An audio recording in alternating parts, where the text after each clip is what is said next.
Saúdo aos irmãos na paz do Senhor Jesus. Louvo a Deus por mais essa oportunidade e quero que Deus me dê a graça que tem dado aos outros oradores para que eu possa aproveitar a oportunidade o máximo possível, como foi dito na pregação de sexta-feira à noite. Aproveitar a oportunidade. Eu estava ouvindo algumas manifestações que eu achei interessante. 2 obreiros do Senhor que estão aqui.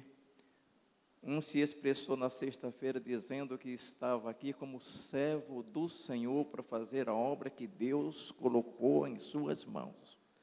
Servo. E ontem à tarde também o orador que aqui ministrou disse que estava aqui como servo. Eu não acredito que tenha ninguém aqui como senhor da seara, mas como servo. Às vezes a gente vê algumas apresentações assim. Está conosco nesta ocasião esse grande servo de Deus. Diga comigo, se é servo, não é grande. E se é grande, não é servo. E a outra colocação foi uma observação do nosso presidente aqui, dizendo que alguém disse que a sua esposa não vinha para reuniões aqui, porque ela é muito burra. Foi assim, né? Eu vou lhe dizer que resposta você tem que dar a quem fala isso para você.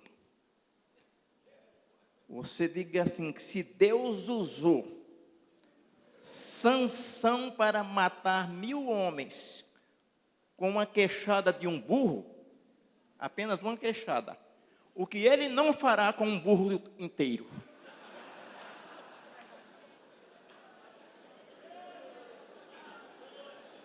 Aleluia.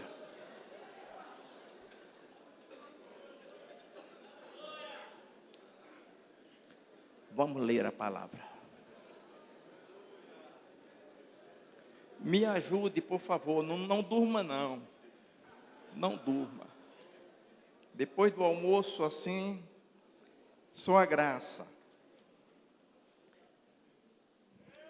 Primeira carta aos Coríntios.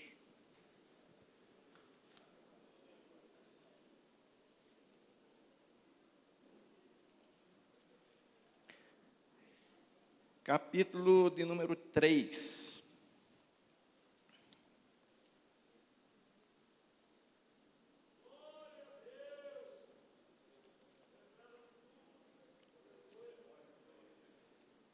Do versículo 6 ao versículo de número 9.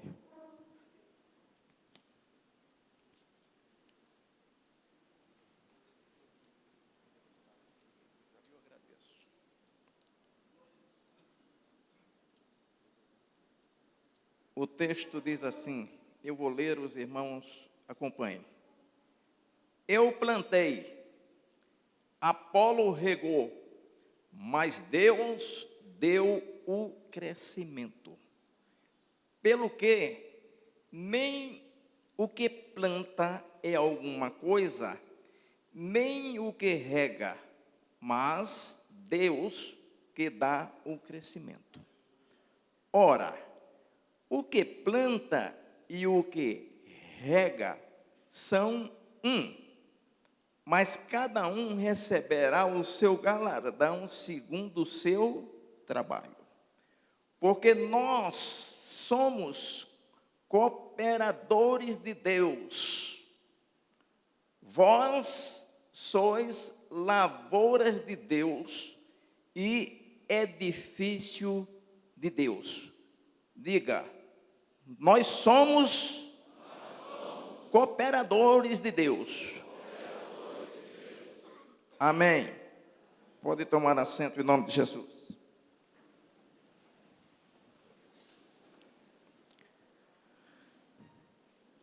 Por gentileza, abra a revista na página de número 30, lição número 4.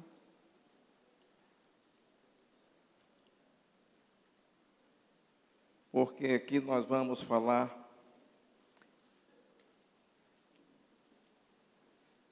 sobre os semeadores. Eu acrescentei aqui alguma coisa e pus assim: os semeadores do reino de Deus. Diga, os semeadores do reino de Deus. Amém. Eu fiz aqui algumas anotações, aliás, eu estou tendo que anotar tudo, porque depois que eu sofri um problema de saúde, eu tenho que ficar muito limitado ao que eu escrevo. Toda mensagem que eu recebo não tem jeito, tem que escrever. Aliás, isso é bíblico, né?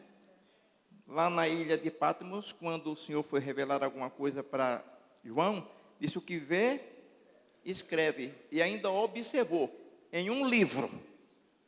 Vai escrever em pedacinho de papel, não, que não vai dar certo. Perde e a mensagem foi embora.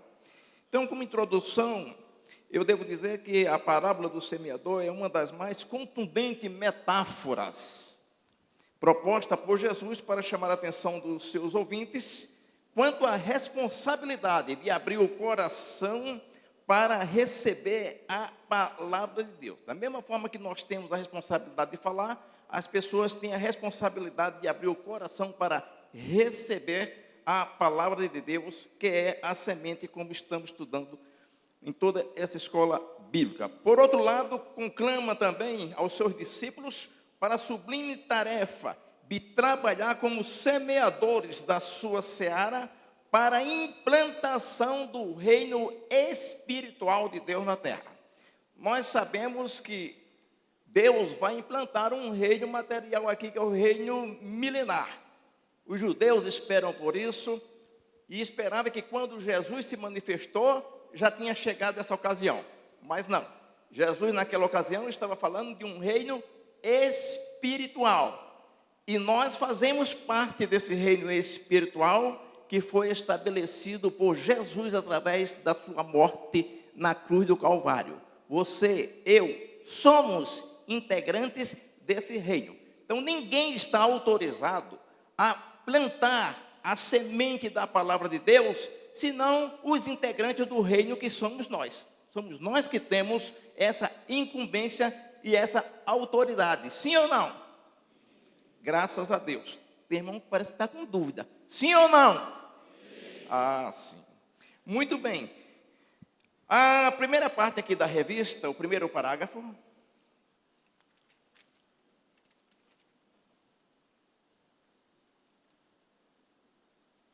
Eu me lembro que uma certa ocasião, abrindo aqui um parêntese, veio um orador, um homem de Deus, trazer um ensino aqui, e ele disse o seguinte: ele tem a revista, mas não usou a revista, deixou a revista do lado e disse o seguinte: irmãos, eu vi aqui a revista que os irmãos fizeram, mas a gente tem uma certa dificuldade para ministrar na revista, porque não foi a gente que escreveu, foi outro companheiro que escreveu. Então eu marquei aqui algumas coisas para falar com os irmãos. Me desculpe, mas não fui eu que escrevi, né? Então foi o companheiro.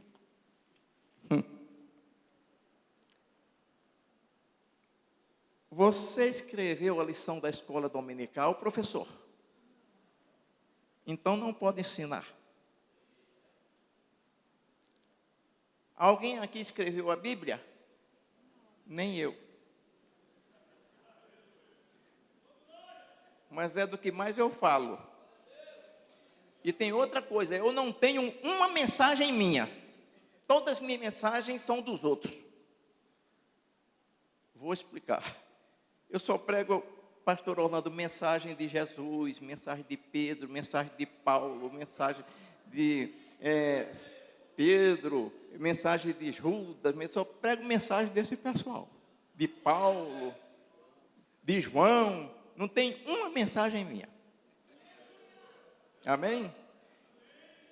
Então, eu vou ministrar aqui algo que não fui eu que escrevi, mas está muito maravilhoso para ser abordado o assunto. Então, veja bem, a primeira parte da revista diz o seguinte, eu tenho anotado aqui.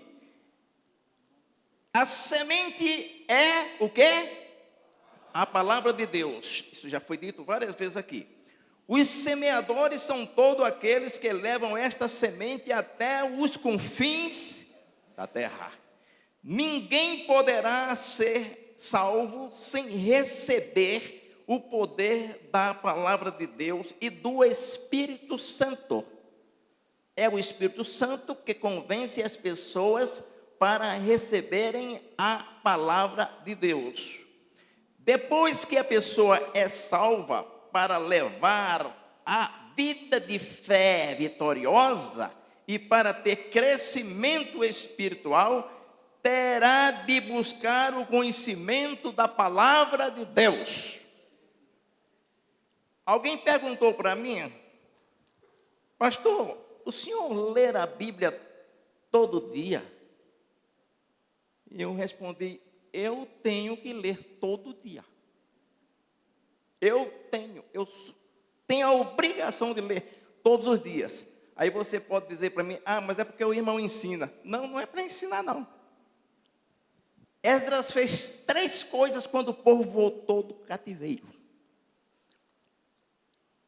Foi ler o livro de Deus para o povo. Fazia tempo que ninguém obedecia nada. Então ele fez 3 coisas. Porque Esdras tinha preparado o seu coração, primeiro, para buscar a lei do Senhor. Buscar não é pegar lá em cima da prateleira, não. Buscar quer dizer examinar o texto, o contexto, o que era que a lei estava dizendo, para poder, segunda coisa, cumprir. Não era para ensinar em primeira instância, para cumprir. Há muitas pessoas que ensinam a palavra de Deus, mas não têm nenhum compromisso com a palavra de Deus. Quando sai daqui, esquece que é crente, que é adorador e que precisa estar, como diz o presidente, com a fiação ligada 24 horas por dia. E a terceira coisa, depois de buscar, depois de tomar conhecimento, depois de cumprir, então agora, a terceira coisa, ensinar os seus estatutos ao povo. O povo vai aprender a palavra, vai obedecer a palavra, irmãos, quando ver em nós também essas qualificações. Não adianta exigir lá embaixo. Tem que primeiro fazer aqui em cima. Não precisa mandar o povo dar glória a Deus lá embaixo. Tem que dar glória a Deus aqui em cima. Alguém perguntou para um certo homem de Deus, como é que eu faço para que eu tenha uma igreja avivada? Uma boa pergunta. O homem de Deus respondeu facilmente. Acenda um fogo no púlpito. Fácil, né?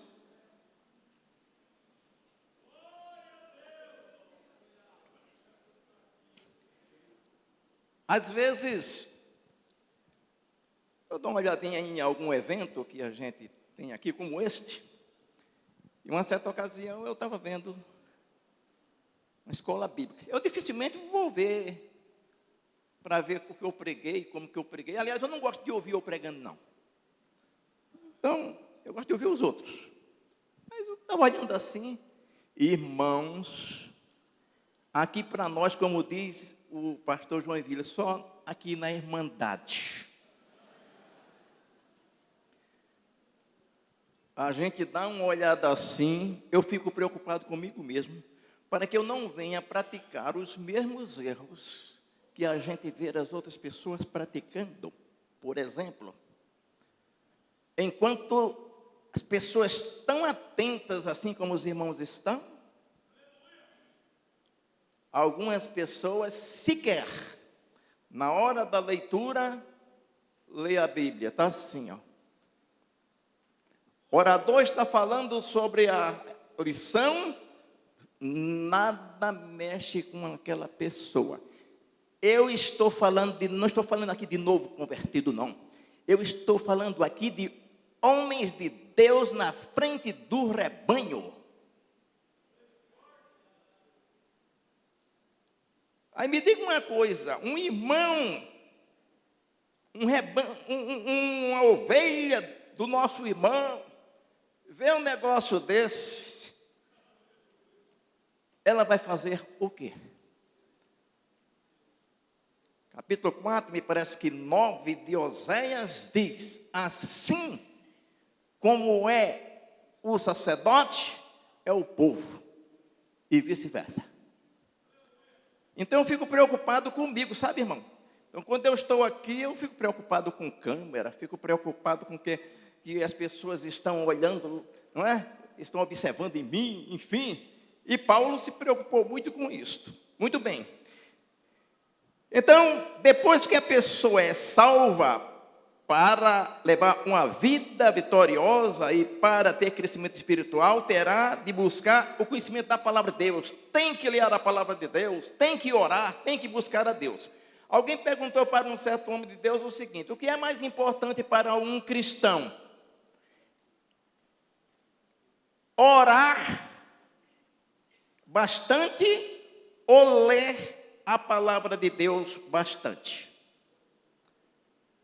A resposta foi a seguinte: ele usou uma metáfora,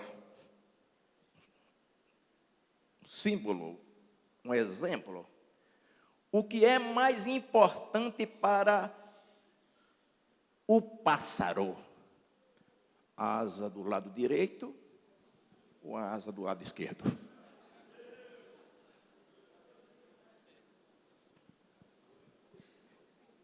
Que lhe parece?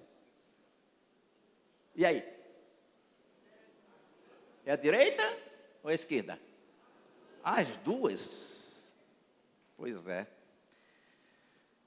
Se um atirador acertar a asa de um pássaro, irmãos, ele vai continuar voando, mesmo tendo uma? Já cai e sai rodando, irmão, fica rodando. Está inutilizado o pássaro. E eu tenho uma notícia triste para dar para você. Tem muita gente que está ferido das duas asas. Nem palavra e nem oração. Sabe quando é que essa pessoa vai ser semeadora do reino de Deus? Nunca. Porque ser semeador do reino de Deus só se faz com palavra e com oração. Amém? Muito bem, vamos andar, tem muita coisa para hoje aqui. Uma igreja que ignora o conhecimento da palavra de Deus não cresce. Eu estou lendo aqui no meu, tá? Depois, quando for sua vez aqui, eu falo. Uma igreja que ignora o conhecimento da palavra de Deus não cresce e está fadada a fracassar na sua missão de levar os pecadores a Cristo. Ela aparenta estar viva, no entanto, para Deus está tão morta quanto a igreja de Sardes, lá na Ásia Menor. A igreja de Sardes vivia uma vida de aparência. Programação tudo normal. Quem sabe o coral, a orquestra, bons cantores, cantoras, quartetos, coral, tudo bonitinho, funcionando normal. E as pessoas que passavam na frente viam realmente uma igreja funcionando. Só que do ponto de vista que Deus vê,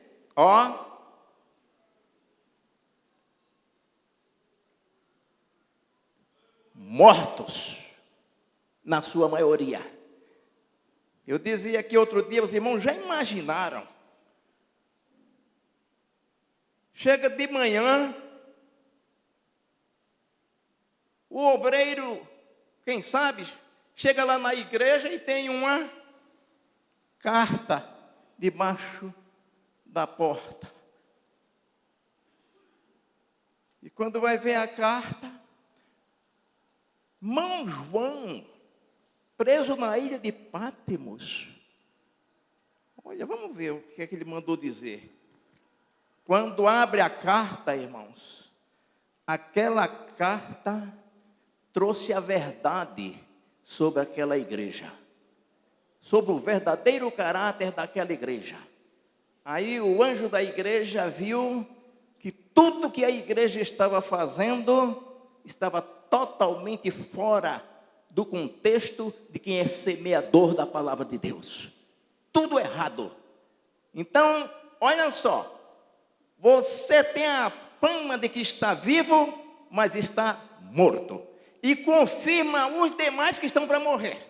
Porque se o pastor está morto, ele também vai fazer a igreja sofrer a influência da sua morte espiritual.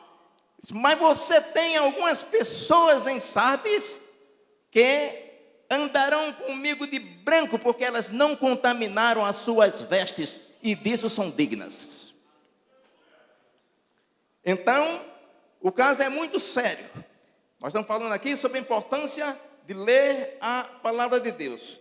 Então, eu coloquei assim: vejam o que acontece quando o ensino da palavra de Deus é relegado a um segundo plano.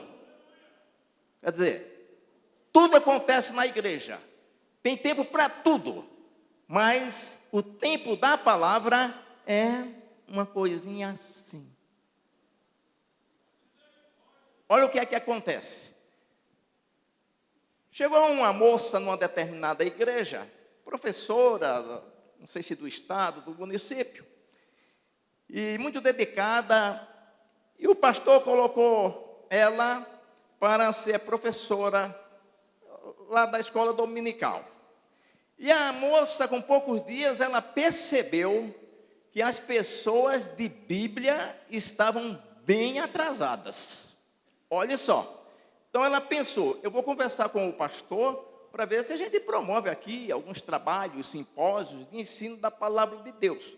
Sabe por quê? Porque ela chegou para um menino lá da escola dominical, e o nome dele é Joãozinho. Disse: Joãozinho, me diga uma coisa.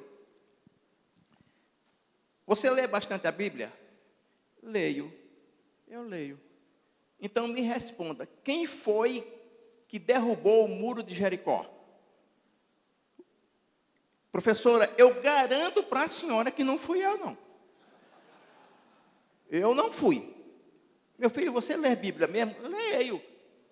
Quem derrubou o muro de Jericó? Não fui eu. Só estou dizendo para a senhora, não fui eu. Tá bom. Identificou o pai do menino. Chama o pai do menino. Meu irmão, o seu filho lê Bíblia em casa? Vocês lêem Bíblia tudo junto em casa? Tal. Sim, irmão. Não parece, irmão, porque eu fui perguntar para ele quem foi que derrubou o muro de Jericó. Ele me respondeu, sabe o que? Disse que não foi ele. O que é que o senhor tem a dizer? Ele disse: minha irmã, deixa eu dizer uma coisa. O meu filho Joãozinho é um menino muito sincero. Se ele disse que não foi ele, não foi mesmo. Eu creio no que meu filho disse.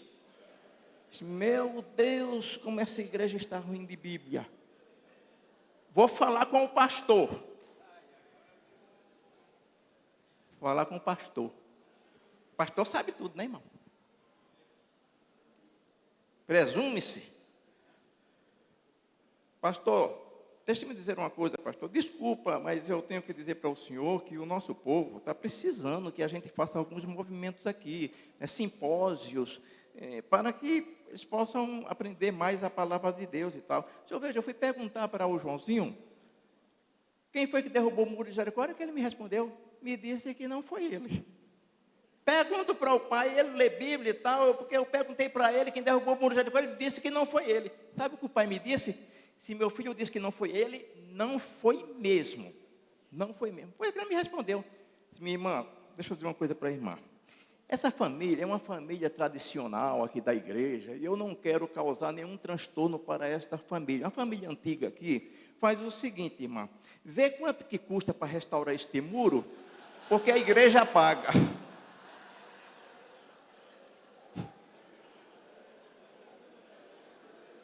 A igreja paga. Quer dizer, a ignorância paga. Ignorância desde a porta até o púlpito, por falta do exercício da palavra de Deus. Na sua igreja lá todo mundo sabe quem derrubou o muro de Jericó, irmão? Outro está contratando pedreiro lá para arrumar muro. Quero me reportar ao texto que acabamos de ler agora, onde o apóstolo Paulo usa, vejam bem, duas metáforas, usa dois símbolos para explicar como funciona a dinâmica da semeadura cristã. Como funciona a dinâmica da semeadura cristã. Ele explica no texto que nós acabamos de ler. Ele fala duas metáforas. Em uma metáfora, ele compara os que recebem a palavra de Deus a uma lavoura bem cuidada. Na segunda metáfora, ele compara as pessoas que recebem a palavra de Deus a um edifício cujo fundamento é Cristo. Como o meu assunto aqui é semeadores, eu não vou falar sobre a questão do edifício, porque o edifício não é para o semeador mais especificamente dito, né? Para um construtor. Então, eu vou falar sobre a lavoura. Então, veja bem, no versículo de número 3, do versículo 10 e 11, diz assim, do mesmo livro, tá, irmão? 1 Coríntios 3, 10 e 11. Segundo a graça de Deus que me foi dada, pus eu como sábio arquiteto o fundamento e outro edifica sobre ele. Mas veja cada um como edifica sobre ele, porque ninguém pode pôr outro fundamento além do que já está posto, o qual é Jesus Cristo, como já disse, esse caso aí está resolvido.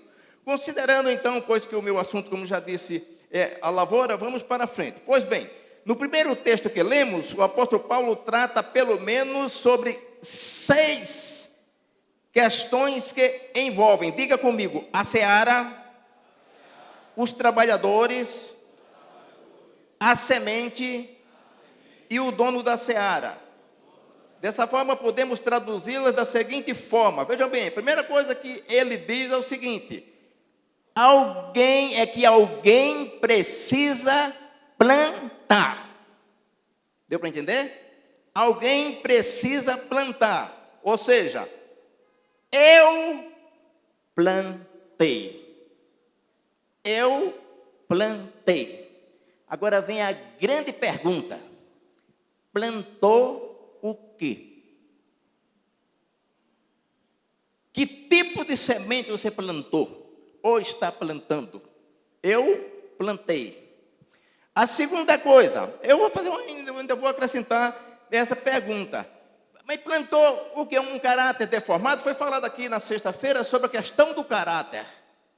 E eu ouvi atentamente. Um caráter deformado, que ao invés de trazer edificação para as outras pessoas, traz escândalo para a palavra de Deus. Esse tipo de semente? Não. Ele plantou uma semente bem diferente disso. Porque a semente da palavra de Deus traz resultados bem diferentes. Depois outra pergunta: ele plantou ou ele semeou rebelião? Também não. Claro que não. Pois o resultado da rebelião são bem diferentes. A semente da rebelião, meus prezados irmãos, que Coré plantou, e todos vocês conhecem esse assunto, Coré ou Corá, como queiram, provocou a morte de pelo menos 14.700 pessoas, afora ainda as 250 que a terra engoliu, como já foi falado hoje aqui. Então, 14.950 pessoas. Os irmãos já pensaram 14.950 pessoas morrerem por causa da semente da rebeldia. Quantas pessoas têm trazido prejuízo à obra de Deus por causa da rebeldia? Eu fui pastorear uma igreja uma vez que sofreu rebeldia. Imagine os irmãos, um pastor pentecostal, de uma igreja pentecostal tradicional às coisas do Espírito, conservadora, ficar 9 meses sem ver uma língua estranha na igreja, uma profecia, tudo por causa do rebelde, o ato da rebeldia. Que semente foi essa que esse semeador plantou? Os irmãos estão entendendo? Então, não fosse a intercessão de Arão, por ordem de Moisés, quase uma nação inteira seria extinta. Porque alguém queria ser sacerdote a qualquer custo. E como já foi dito hoje, Moisés disse: vamos, traga aqui os incensários. Vamos tirar a prova dos 9 aqui, para ver quem é homem de Deus aqui. Se Deus fizer com que vocês morram, uma morte natural, como morre qualquer pessoa, eu não sou homem de Deus. Mas se Deus fizer uma coisa diferente, o problema está na coisa diferente, irmão. Fazendo a terra abrir a sua boca, engolir a todos vocês, então está provado que eu sou homem de Deus. Só foi acabar de falar, irmão. Deus é perito em semear rebelde.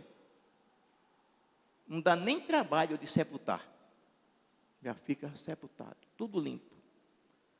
Olha só, irmãos. O que foi que aconteceu?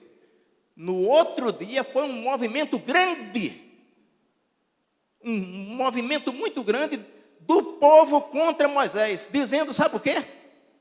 Vocês mataram o povo santo do Senhor. Chamar um povo desse de santo, irmãos.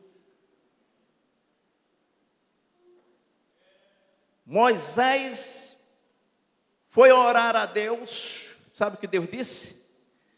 Deixa comigo que eu resolvo. Deus não tem problema para resolver a questão de rebelde da igreja. A praga da morte já chegou. Irmãos, começou a morrer gente, só chegava a notícia. Irmão Moisés, está acontecendo uma coisa, olha, morreu 10 pessoas, 20, 30, 40, 50, chega o outro lá, morreu 200, morreu 300. Meu prezado, 1.000, 2.000, 3.000, 4.000, Moisés chega para Arão e diz: vai correndo no tabernáculo, leva o incensário, acende isto lá e vem no meio da congregação, porque a praga chegou e vai acabar com o povo todo. Certamente pensou, acho que não vai sobrar nem a gente dessa vez. Agora só que tem uma coisa, meu prezado irmão. O sacerdote sabia muito bem que ele não podia sair correndo que nem um doido lá e coloca as coisas de qualquer jeito, vai lá e queima incenso. Tinha todo um procedimento. As coisas de Deus é assim. Prepara o incensário, as ervas aromatizantes, o sal, a onixa, gálbano, tudo ali. E até por tudo isso, chegar lá no tabernáculo, no altar do incenso e acender isto, já estava em 14.700 pessoas mortas. Deus não responde oração enquanto não se ora, irmãos. Ou se não se orar. Quando o homem vem, se coloca no meio da congregação e balança o incensário, a fumaça começa a subir, parou a praga da morte, sabe em quanto? 14.700. Você já imaginou se você ou eu vivêssemos naquele tempo? E eu ou você fosse o próximo? 14.701? Seríamos salvos pela intercessão. Porque aquele incenso subindo, a fumaça subindo, é o símbolo da oração dos santos, da intercessão. 14.700, parou ali. Isso está no capítulo 16 de Números. Quando você chegar em casa, você vê. A Bíblia diz que Deus abomina rebelião, ou seja, detesta, tem horror. Olha o que o texto diz, em Provérbios 6:16, versículo 19. Estas 6 coisas aborrece o Senhor, e a 7ª a sua alma abomina: olhos altivos, a língua mentirosa, e mão que derrama um sangue inocente, e coração que maquina pensamentos viciosos, e pés que se apressam a correr para o mal, e a testemunha falsa que profere mentiras, e o que semeia contenda entre os irmãos. Diga: contenda entre os irmãos. Sabe por que é que muitos obreiros não têm sucesso no seu ministério? Na sua semeadura? Porque a sua semente é de péssima qualidade. A semente tem que ser boa. E quando há a palavra de Deus na vida do obreiro, a semente que ele vai semear é boa.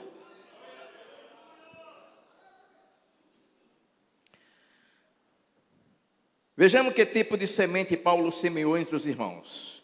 Nós temos o registro em 1 Coríntios 2, do versículo 1 ao 5, diz o seguinte: e eu, irmãos, quando fui ter convosco, anunciando-vos o testemunho de Deus, não fui com sublimidade de palavras ou de sabedoria, porque nada me propus saber entre vós, senão a Jesus Cristo, e este crucificado. E eu estive convosco em fraqueza, e em temor, e em grande tremor. A minha palavra e a minha pregação não consistiram em palavras persuasivas de sabedoria humana, mas em demonstração do Espírito de poder, porque a vossa fé para que a vossa fé não se apoiasse em sabedoria dos homens, mas no poder de Deus. Onde há manifestação da palavra de Deus, há poder de Deus. Em segundo lugar, ele disse assim, que alguém precisa regar ou cuidar da lavoura. Aí vem a outra pergunta, afirmativa. Apolo regou. Olha aqui. Mas regou o que, prezados? Apolo regou. Apolo teve cuidado. Mas regou o quê? A pergunta é a seguinte: regou os seus interesses pessoais? Regou a sua situação financeira?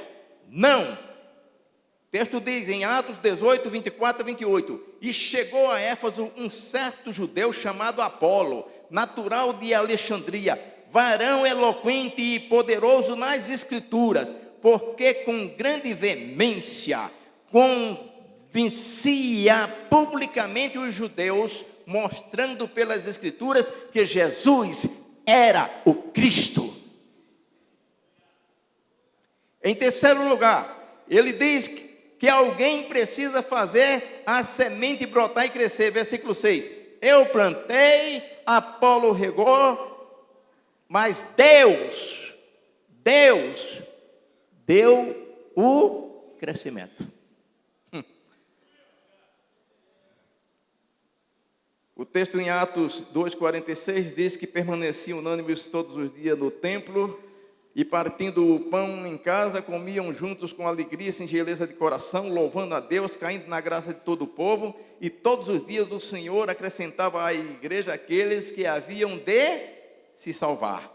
Em quarto lugar, quem deve ocupar a posição de proeminência no ministério da semeadura cristã é Deus, e não os lavadores.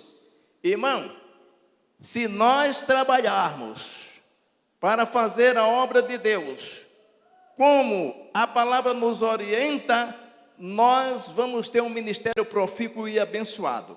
Mas quantas pessoas trabalham para serem vistas pelas pessoas, ou preparam uma igreja para si, com certeza não vai ter sucesso, porque nós não somos o dono da obra de Deus. Vejam bem, pelo que nem o que planta é alguma coisa, nem o que rega, mas Deus que dá o crescimento. No versículo 5, Paulo deixa claro que a fé dos que recebem a semente da palavra de Deus não deve se concentrar nos semeadores ou servos, mas no Senhor da ceifa, pois Ele é quem faz crescer a lavoura e a fonte de todas as bênçãos. Amém?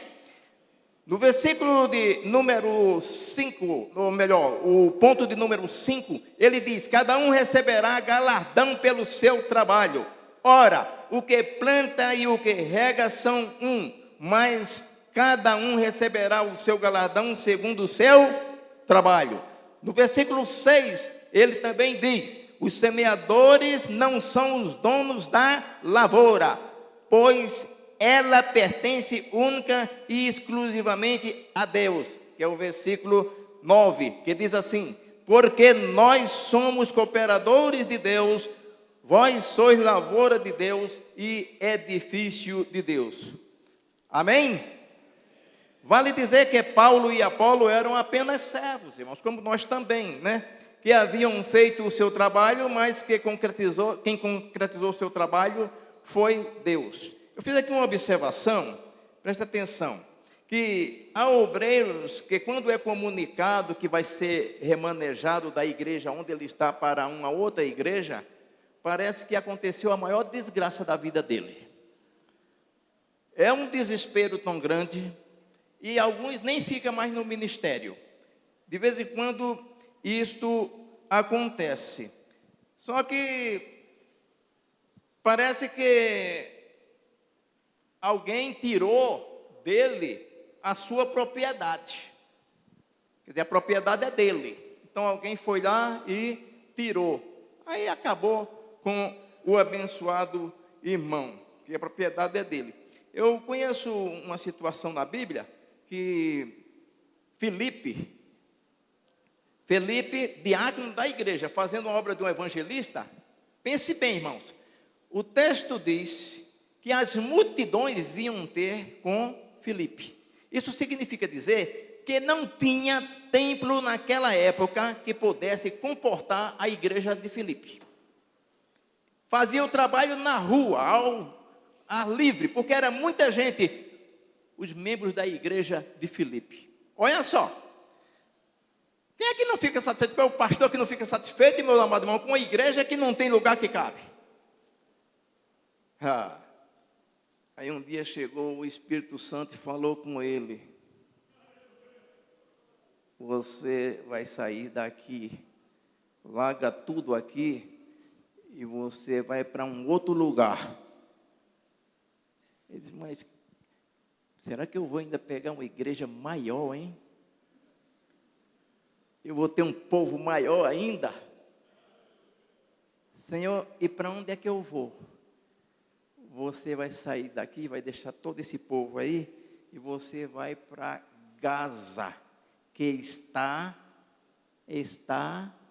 deserta.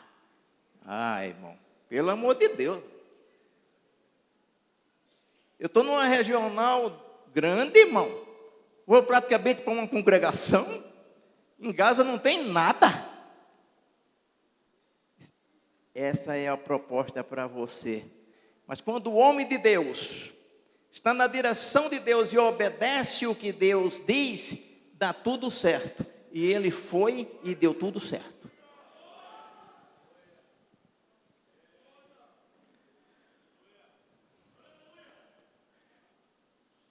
Em resumo, volto já na revista, tá?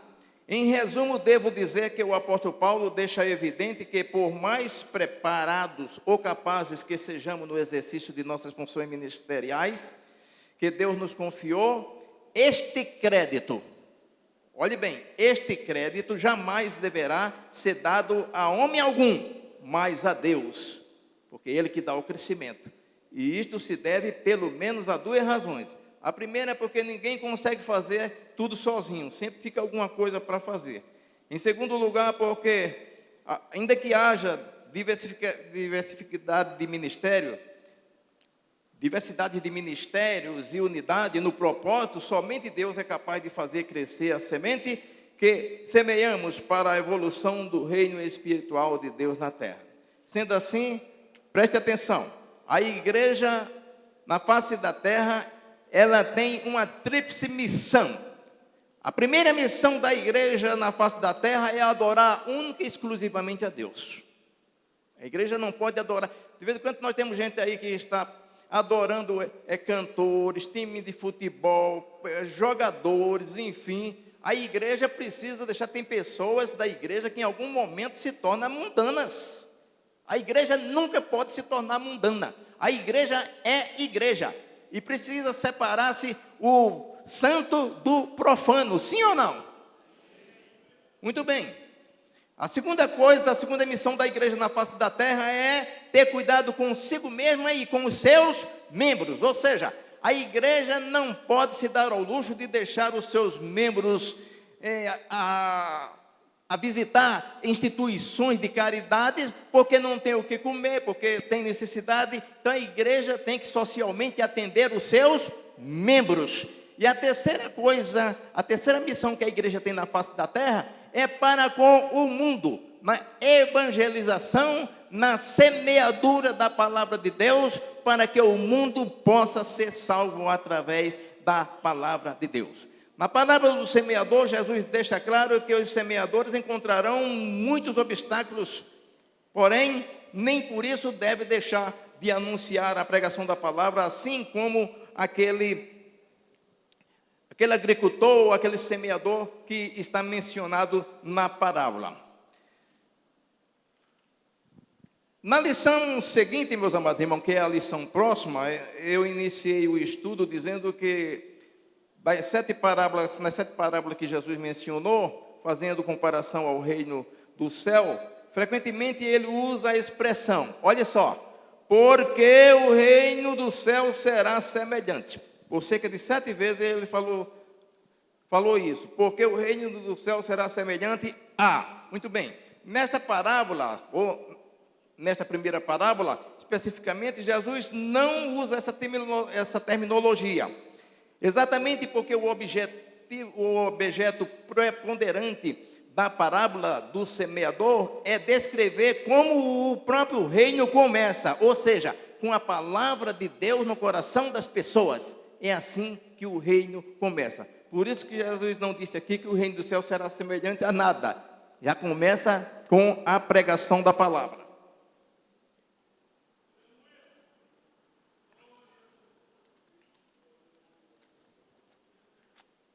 Logo fica entendido que o reino de Deus foi estabelecido, digam comigo, pela palavra de Deus. Cresce pela palavra de Deus. Subsiste pela palavra de Deus. Subjugará todos os reinos da terra pela palavra de Deus.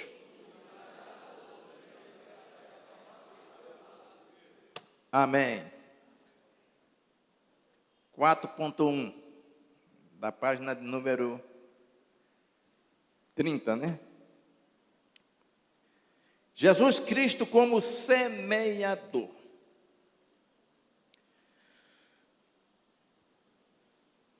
Como a lei nos foi dada através de Moisés, a graça e a verdade, por sua vez, nos foram dadas através de Jesus de Nazaré, o Filho de Deus. Com efeito, Deus nunca foi visto por alguém. São João 1:8.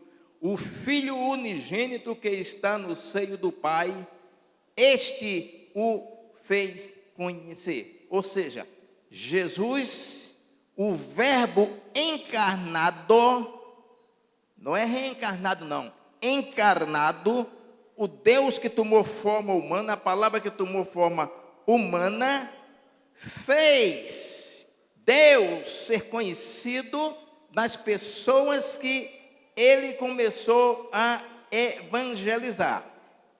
Cristo, homem Deus, revelou em sua própria pessoa quem é Deus e ao mesmo tempo quem é o homem. Contudo, se a face de Deus e seu desígnio estavam obscurecidos na antiga aliança, agora, através da manifestação do Cristo como semeador, o Deus Criador dos céus e da terra se aproximou dos homens. Os filhos dispersos na terra são chamados à casa do Pai para reencontrar a dignidade perdida. Irmãos, abram a sua Bíblia em São João, capítulo 17, eu lhes mostrar aqui algo.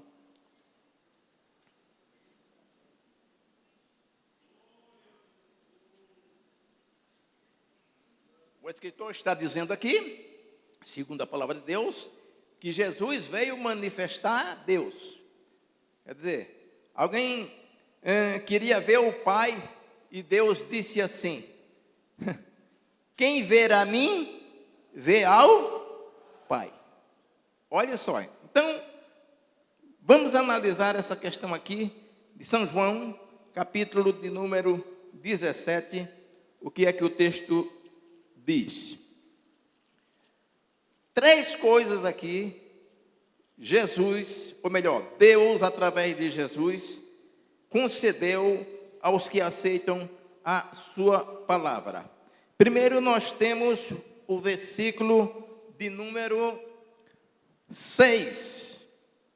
O que diz o versículo número 6? Vamos ler todos juntos? 1, 2, 3.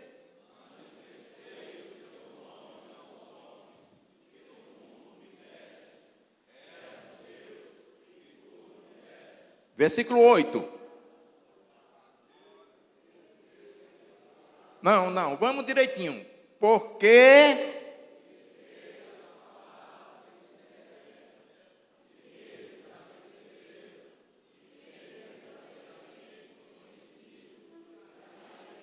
agora o versículo 22.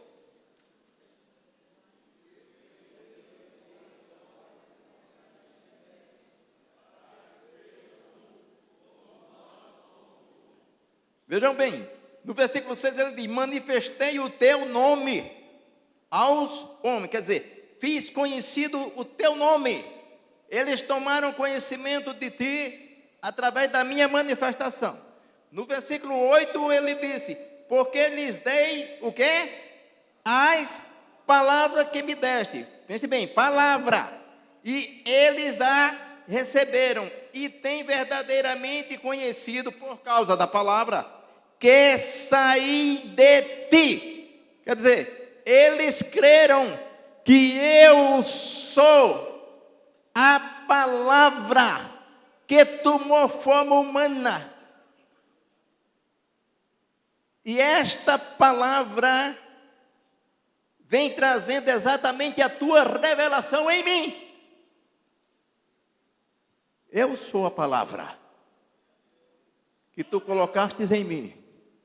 Tu estás em mim e eu quero estar nele. Eles creram nisso, que eu saí de ti, que eu sou a palavra. Há um texto no livro do Apocalipse que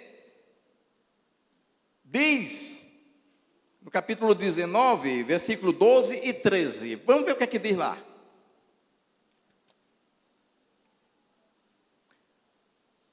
Na guerra de Jesus contra as nações. Apocalipse.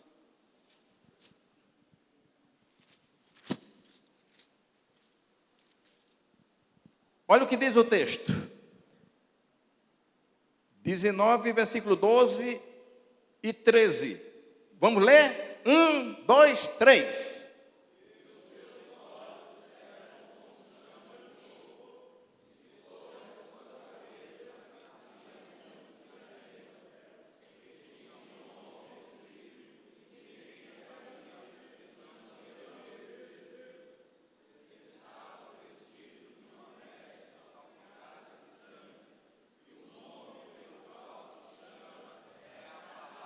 É Eita! Como que é o nome dele? A palavra de Deus. Por isso que eu disse que o reino é constituído pela palavra, tudo acontecerá pela palavra, porque a palavra é Jesus. Que coisa, não? Então vejam bem.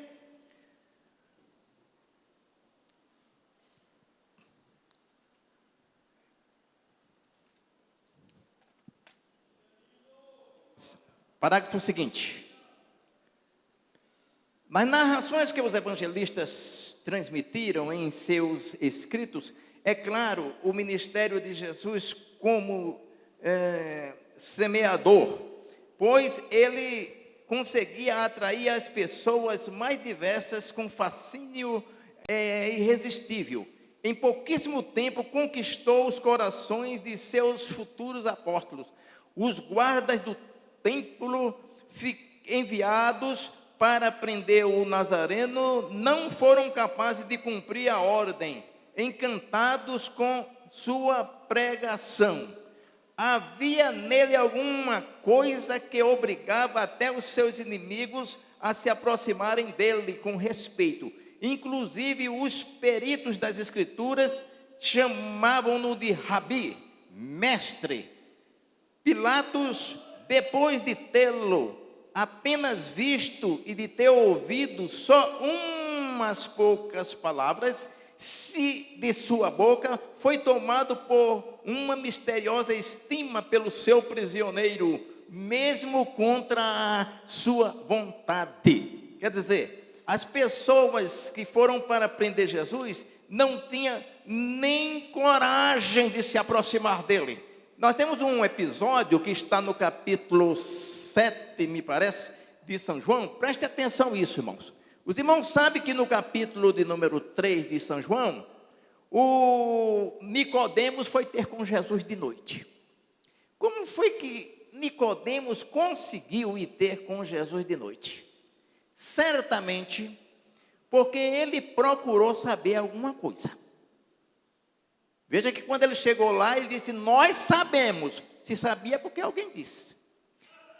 E como o relato é de João, certamente João conversou com ele.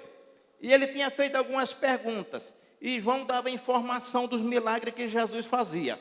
E só em falar aquilo que Jesus fazia para aquele homem, a semente já começou a mexer com ele. Começou uma interrogação no coração daquele homem. Ele disse, mas como é que ele faz isso? Não é possível uma coisa dessa. Tudo isso que eu estou sendo informado que ele está fazendo, eu preciso descobrir isso direitinho, eu preciso ver isso mais de perto. Mas eu não vou me manifestar no meio da multidão. Eu sou príncipe da sinagoga, pertenço ao sinédrio, não posso. Mas acontece, irmãos, que não adianta. O homem pode estar em qualquer lugar, se a palavra de Deus, ou em qualquer sociedade, mas se a palavra de Deus tocar no coração dele, ficar mexendo lá dentro, ele não tem jeito, ele vem para Jesus. Certamente ele conversou com João, e disse, e como é que eu faço? Será que dá para eu ter uma audiência com ele? Só que você sabe que eu não posso me apresentar, né? Eu estou crendo no que ele faz. Não tem um jeito de eu me encontrar com ele. Você vai lá na minha casa lá. Ah, o senhor sabe, né, doutor Nicodemo? É casa de pescador, né? Mas o Nazareno pode encontrar com o senhor lá e tal. Eu falo com ele. Não é que João falou com ele e ele foi? Vamos esperar Nicodemos. Casa do pescador. Foi de madrugada, irmãos. Segundo consta, era uma noite chuvosa, muito vento. Mas ele foi. Quando chegou lá, que viu a simplicidade de Jesus. Disse, mestre, eu estava querendo lhe conhecer. Eu sempre ouvi dizer do que o Senhor faz. E eu criei que ninguém pode fazer esses sinais que o Senhor faz, se Deus não for com ele. O Senhor é vindo de Deus mesmo. Jesus olhou para aquele homem, disse, Nicodemos, se você não nascer de novo, você não pode ver o reino de Deus. Ver Disse, mas como pode ser isso? Porventura pode um homem sendo velho, entrar no ventre da mãe e nascer de novo? Nicodemos, eu disse que não pode ver. Eu agora quero lhe dizer o seguinte, se você não nascer de novo, você não pode entrar. Foi piorando, irmãos. Disse, mas como pode ser isso? Mas você é mestre em Israel, não sabe disso? O que é nascido da carne é carne. O que é nascido do Espírito é Espírito. Não te maravilhes de haver dito que necessário vos é nascer de novo. O que não nascer da água e do Espírito não pode entrar no reino de Deus. Nascer da água e nascer do Espírito. Há um equívoco muito grande em pensar que quando alguém vem aqui se batizar, está obedecendo isso que Jesus disse, nascer da água aqui. Aqui não tem nada a ver com batismo, irmão. Isso aqui não tem nada a ver. Quando ele diz nascer da água, está dizendo nascer de cima para baixo. Nascer da palavra de Deus. Uma regeneração pela palavra. Não se assuste com isso que eu vou dizer. Eu vou dizer uma coisa aqui que eu devo estar sujeito a chuvas e trovoadas. Ninguém nasce de novo quando desce a água batismal, irmão. Ninguém nasce de novo quando desce a água batismal. As pessoas vêm nas águas batismais dizer de que ela já morreu para o mundo no dia que ela aceitou Jesus como Salvador. E agora vem em público aqui dizer, eu morri para o mundo e vivo para Deus desde o dia que eu aceitei Jesus como Salvador. A pessoa nasce da palavra no dia que recebe a palavra. E vem dar esse testemunho no dia do batismo. E existem alguns ainda que pensam que vão lavar seus pecados na água batismal. Existem até denominações que só batiza no rio porque o rio leva embora todos os pecados. Quem leva pecado não é a água de rio, não. É o sangue de Jesus que lava pecado.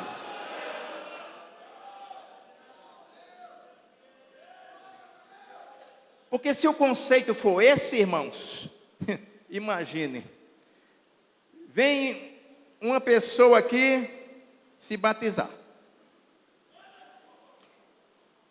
Essa pessoa, não obstante ser ensinada, mas não está tão santa assim. E já que a água lava dentro desse conceito, tem problema, né? Porque quando mergulhar, a água lava, né? Aí sai bonzinho, né? Só que eu quero dizer para você que eu já conheci casos da pessoa sair da água batismal e não tomar nem a primeira Santa Ceia. Então não lavou nada. E se o conceito é este, vem essa pessoa que não está tão preparada assim e batiza, lava os seus pecados nesta água. Tudo bem, sai. Aí daqui a um pouco vem o próximo. Pessoa santificada, recebeu a palavra de Deus, obedece a palavra de Deus, jejum, oração, consagração, essa está santificada mesmo, está purificada. Aí vai batizar. Saiu uma que não estava tão pura e contaminou a que estava pura, que a água está contaminada. Mas o conceito não é este.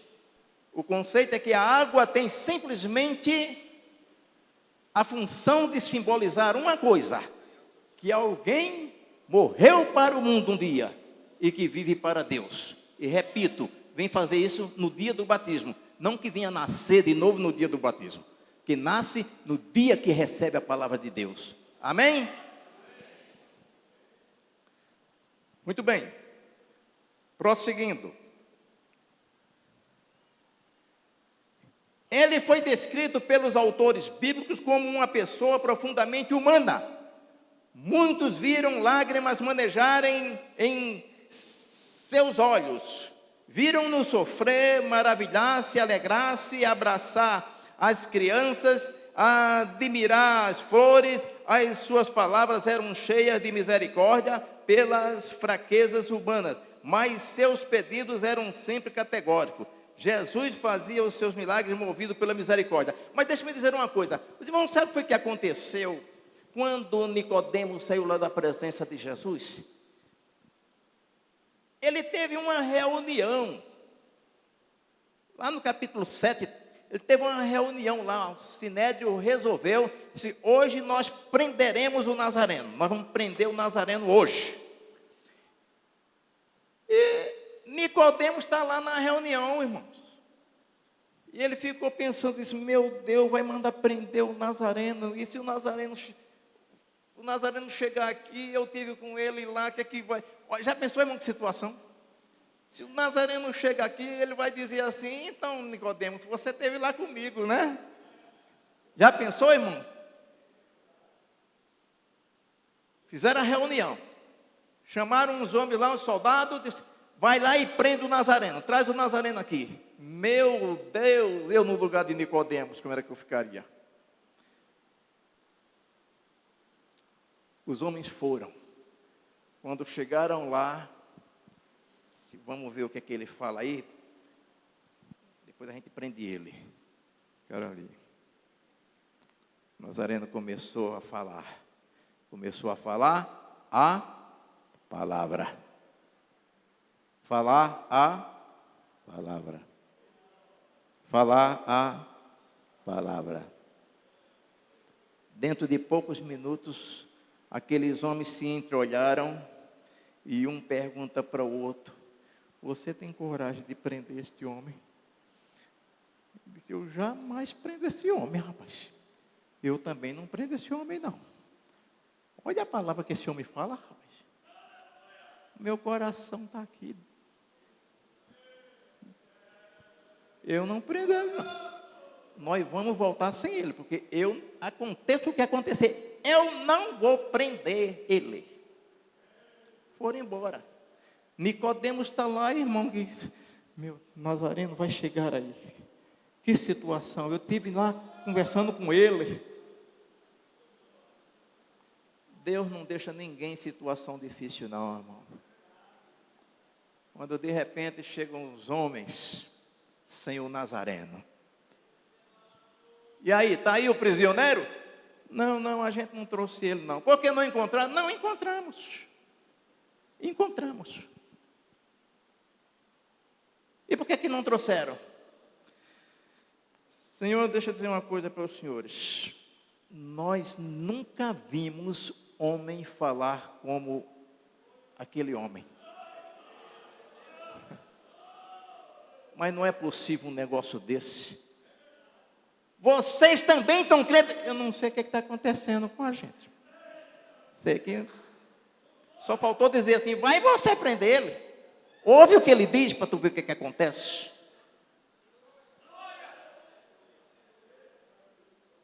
Aí Nicodemos se levantou. Ele disse, quero fazer uma pergunta aqui para os senhores. Esses homens não conseguiram trazer o Nazareno, então alguma coisa tem. Ousa a nossa lei mandar prender uma pessoa sem primeiro saber o que é que ela faz?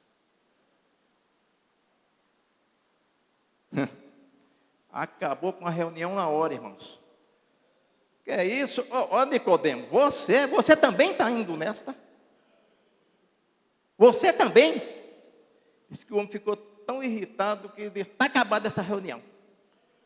E cada um foi para sua casa. Acabou com toda a reunião. Porque a palavra de Deus já havia penetrado no coração de Nicodemos. Haja vista que ele se converteu, porque quando Jesus foi crucificado, e José de Arimateia foi tirá-lo lá da cruz para sepultar no seu sepulcro, o texto diz, e foi com ele também Nicodemos, aquele que esteve com Jesus à noite, e foi publicamente. Então é isso que o escritor aqui está dizendo, o poder da palavra de Deus. Irmãos, eu tenho o quê? Isso aqui? Só a graça. Tinha, né?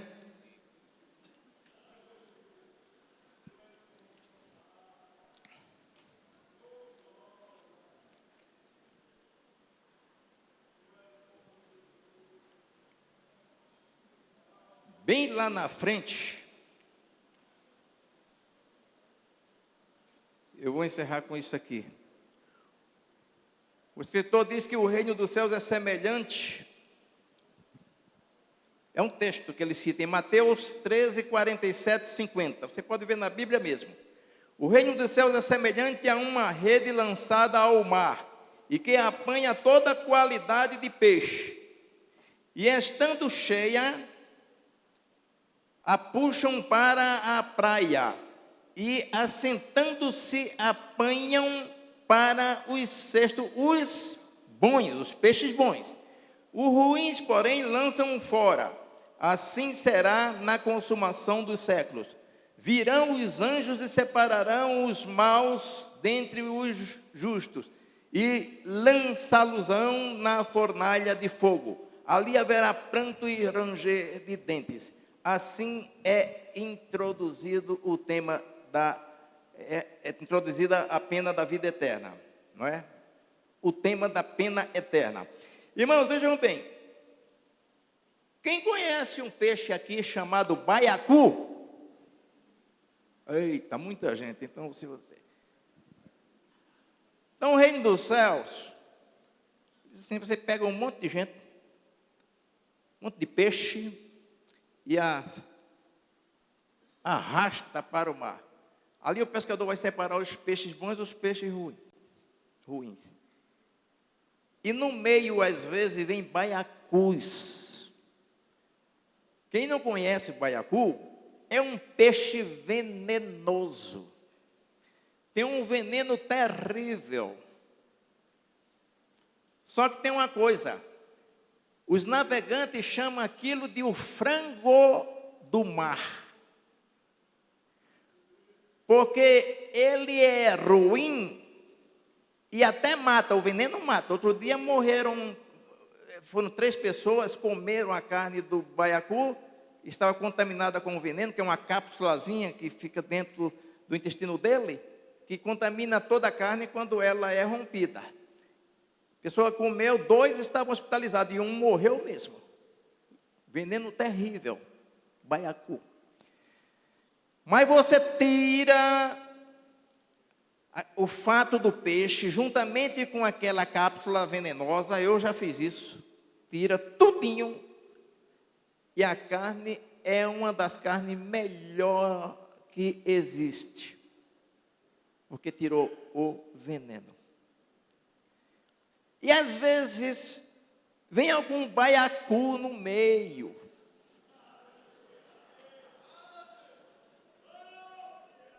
baiacu, mas o Espírito Santo sabe muito bem, que também é um semeador, como tirar o veneno do baiacu. Se tiver algum obreiro por aí, aqui não, por aí, que esteja com esse veneno, vamos orar por ele, para Jesus tratar esse baiacu e tirar esse veneno, que a carne fica boa. Jesus trouxe 12 discípulos, e no meio veio um baiacu, mas a cápsula rompeu, não deu para aproveitar. Judas Iscariotes não teve jeito de aproveitar.